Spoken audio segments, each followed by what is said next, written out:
so good. South Africa, Netherlands, I'm going to go with the Dutch, and Spain, Switzerland, going to go with the Spanish. Then with the USA going up against Japan, that is where I have to listen to my head there. Japan, as I said, looks so good. I just don't know how the USA are going to deal with them if they do continue the way that both teams have been continuing in this tournament. As for Spain, Netherlands, I'm going to go with the Spanish as well, because I do love me some tiki-taka when they're playing it well. So that will be a semi-final of Japan and Spain, and I'm going to choose Spain, España, La Roja, to make it to the final. On the other side of the draw now, Australia, Denmark, going to go with the Matildas there, because surely we want to see one of the co-hosts have a nice little run in this one. France just looks so good, so I'm definitely going to pick them to win there against Morocco. England, Nigeria, definitely going to go with the Lionesses on that one, as much as Nigeria have been winning hearts. And then, of course, Colombia, Jamaica. Come on, guys. Let's be honest. Everybody's going for the Reggae Girls, right? Except for Colombia, which I happen to love. So England, Jamaica in a nice quarterfinal. As much as I want to go for my Reggae Girls, I'm going to go with the Lionesses there. And then France, Australia, going to go with France to go in that semifinals. England, France, always a juicy matchup, but I'm going to go with the Lionesses again. So the Lionesses to meet Spain in the final, where I'm going to go with the Lionesses again. Nice. In a hope that they're going to let me back into London, Kay, when I have to leave.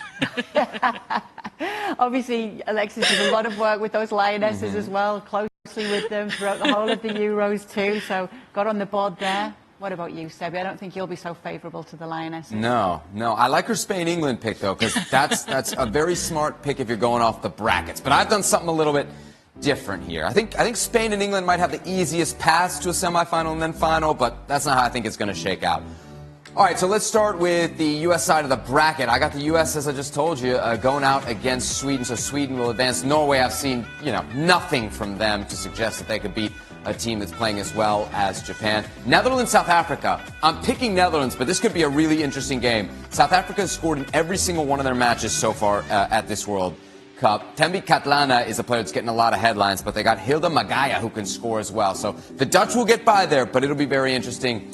I know Switzerland won their group, but I'm just not buying in on them yet. So I got Spain winning their round of 16 match over the Swiss. Then to the quarterfinals we go. I got Spain beating Netherlands in what should be a great game for football. We should see absolutely beautiful soccer played in that game. Spain coming out on top. Sweden to beat Japan. That quarterfinal to me is the quarterfinal. Whoever comes out of that, I think, is going to win the tournament. I got Sweden beating Japan and facing off against Spain in the semifinal. And then I think this Swedish team is very, very good. They should be in my final. Other side of the bracket, Australia beats Denmark. I'm with Alexis. I think that the home country vibes will get them through. Maybe they get Sam Kerr back. That could help as well. Morocco, Cinderella story. I think it ends against France. I think England will beat Nigeria. And I'm actually going with the Reggae Girls as well. I'm going CONCACAF over CONMEBOL. I just think Jamaica is playing a disciplined style of soccer that'll really serve them well in elimination football. England to beat Jamaica in one quarterfinal. France to beat Australia in the other one. I got the co-host going out in the last 8. France looking really, really good, especially that 6th spot they put up in the group phase finale against Panama. My semifinal, France against England on this side of the bracket, and I am going France. They're just hot right now. I think they can get past England. My final would be Sweden against France. Two teams that have been knocking on the proverbial door. Sweden knocking a little bit closer. They were the silver medalists at the last major international tournament, the Tokyo Olympics. I think they get over the hump now. And the real key for Sweden is this is kind of their last shot with a large majority of their players. They are an older team, so if not now, I don't know when it'll happen for Sweden. I think this is their World Cup. Wow. Okay. There's a few agreements I've got with both of you when it comes to my bracket, and then I've gone for a bit of an outlier, and it shouldn't be, given who they are, but you'll see why. Okay, Spain to beat Switzerland, Netherlands to beat South Africa, Norway to actually get it together. Really? Shock everyone. There has to be a shock somewhere. Okay. And I think this is going to be where it is. Because I was banking on them earlier on, I'm not going to let that go because they didn't let me down in that final group game. So I'm going to see if they can get it together here and shock a lot of people by putting out a really strong Japan side. From turmoil to triumph. Yes, there you go. What you're saying. And maybe it could be that way for the USA as well. So I've got the US to then take on Norway in the quarterfinals. That will be the end of the road for Norway there, though. Spain to beat Netherlands in the quarters, and then we're going to get the Spain-USA semi-final. Here, though, is where we do say goodbye to the US. Wow. Australia, same thinking as both of you. I'd like to see one of the co-hosts go to at least a quarterfinal. I think that would be just great as well for the nation to see that happen, and obviously they've got the nation on their side there. France to beat Morocco, England to beat Nigeria, and sorry, Alexis, Colombia to beat Jamaica in this instance here, which will give us France beating Australia in the quarters, England beating Colombia in the quarters, and then we get a semi-final between France and England. Julian Laurent was being a bit of a hater against England on the digital show this week, I will have to say, so I'll return the favour to him and say that England will beat France, Spain will beat the USA there, as I've mentioned, and it will be Spain and England in the final, and England, the Lionesses, to do it. Serena Wiegmann to get that World Cup win there. Yeah, bookies are agreeing with me as well, Sebi. I know. I like what you put down there. What I see are two key games. That potential quarterfinal that could be either, Japan-Sweden, Japan-United States, or if Norway wins, like you pointed out. And then that semifinal, France against England, which, a lot of people are kind of thinking that's where that semifinal on that side of the bracket will end up. Those are the decisive games for me. I know I told you Japan I thought was a really good value. I didn't pick them to win it all, but I do think at 8-1, having played the best we've seen so far, if you're looking at it from an odds and value standpoint, I think they're your best bet. There you go. Listen to this man, not to me. Covering all my bases here. Covering all of his bases. And thank you so much for being with us. Thanks to Alexis for being with us. We know she's got a very busy weekend ahead. And obviously, all the action will get underway on Saturday. We'll be back soon with our next Women's World Cup special. But thanks for being with us for the latest one. We'll see you next time.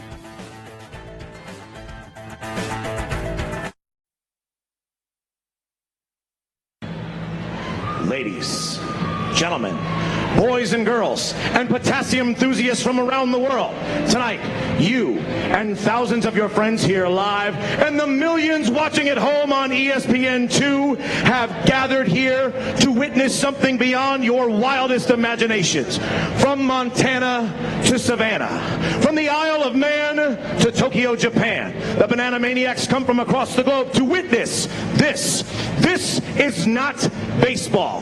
This is the crucible where the fastest, hungriest, and most entertaining players are forged. This is a game of the fans, by the fans, and for the fans. But this is not your granddad's pastime. This is not just another night at the ballpark.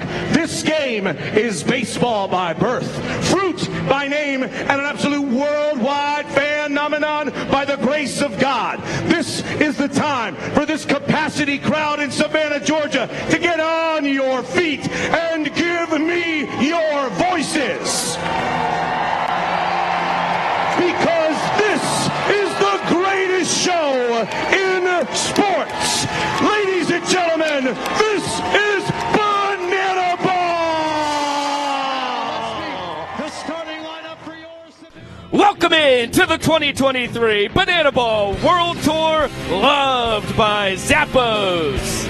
The greatest show in sports has arrived to kick off Ocho Week here on ESPN2. Over 66 games spanning 24 cities have turned our young sport into a viral sensation.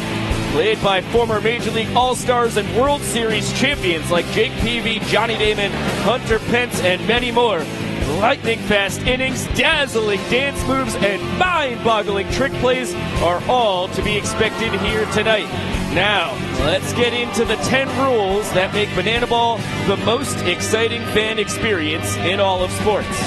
The core of Banana Ball is that every inning counts. If you win an inning, you get a point, and in the final inning, every run counts as a point. There will be 9 innings tonight or a 2-hour time limit, whichever comes first.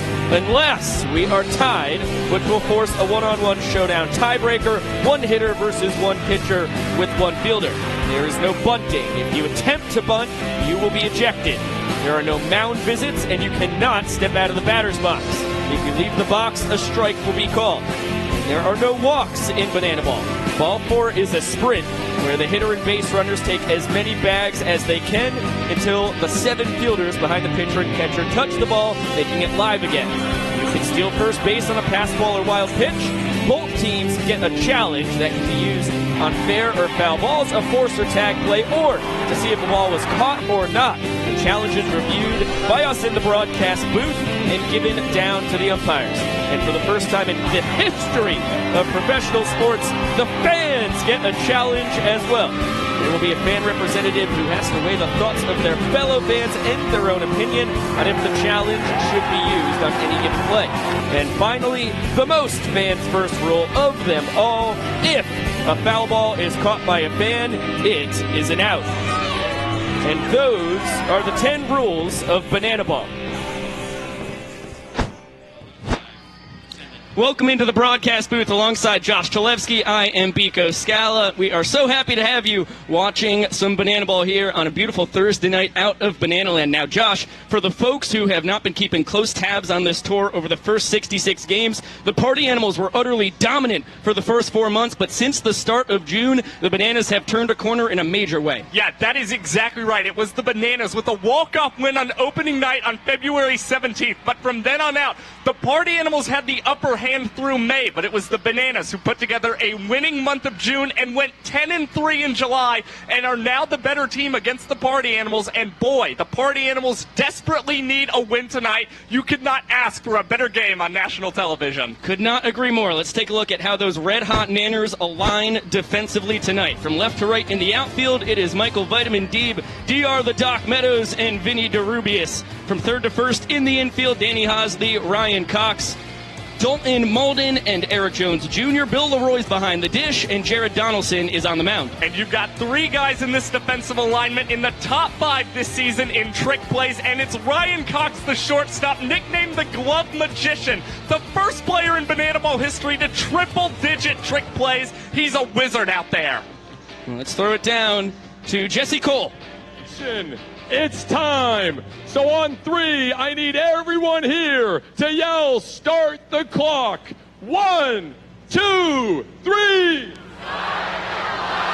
Showtime. Showtime indeed, Jesse. Jared Donaldson gets the start tonight for the Bananas. He was a Coastal Plain League champion for the Collegiate Nanners a summer ago.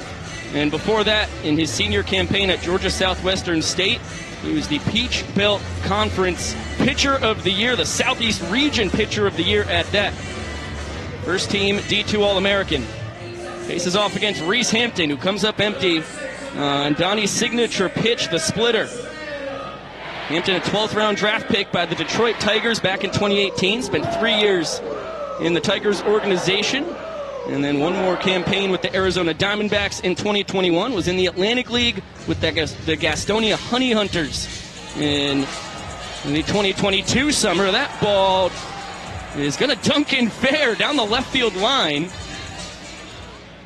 Honestly, looked foul from the booth, but Vincent Chapman, the dancing home plate umpire, has the final say, and Hampton has his tour-leading 21st double. And it comes as no surprise. This is the guy you want getting the most at-bats for you if you're the Party Animals. Reese Hampton, their OPS plus leader at a 172 mark. And you talk about so many accolades for him. How about the first man on this year's World Tour to collect over 70 hits? And he also leads the Party Animals with 9 home runs. He now has 32 extra base hits to pace the tour, those 9 homers. Second best on the tour in total, only to Eric Jones Jr., the Nanners' first baseman. And now in his second World Tour, Dalton Cornett, both of them with the Party Animals. Fouls that one off at the dish. The pride of Pippapasis, Kentucky. Spent all 4 years of his college career at Alice Lloyd in the town he grew up in. In fact, his dorm was about 15 feet from his childhood home. And Cornett has been incredible, just like he was last year. And this is a guy who, when he was at Alice Lloyd College, coached by his dad, Scott. And let me tell you, after the series in Nashville in early June, it was Dalton Cornett on a little bit of a skid, went home to see his father, and boy, has he righted the ship offensively for Dalton Cornett. 3 home runs in the month of July for him. Yeah, Papa Cornett spent a couple years with the Chicago White Sox in Major League Baseball. Alice Lloyd does just about everything under the sun. Dean of Students, head baseball and basketball coach, mayor of Pipapassis. If you make it into the valley, Scott's your man.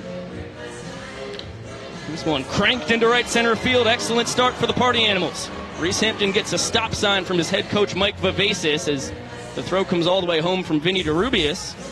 And boys in pink on the corners with nobody gone here in the first. Yeah, and it's good to see the Party Animals offense starting hot early in this ballgame. They struggled to bat with runners in scoring position, but you've got runners on the corners early on, and it's a guy tied for the tour lead in runs batted in up to the plate in Tanner Thomas.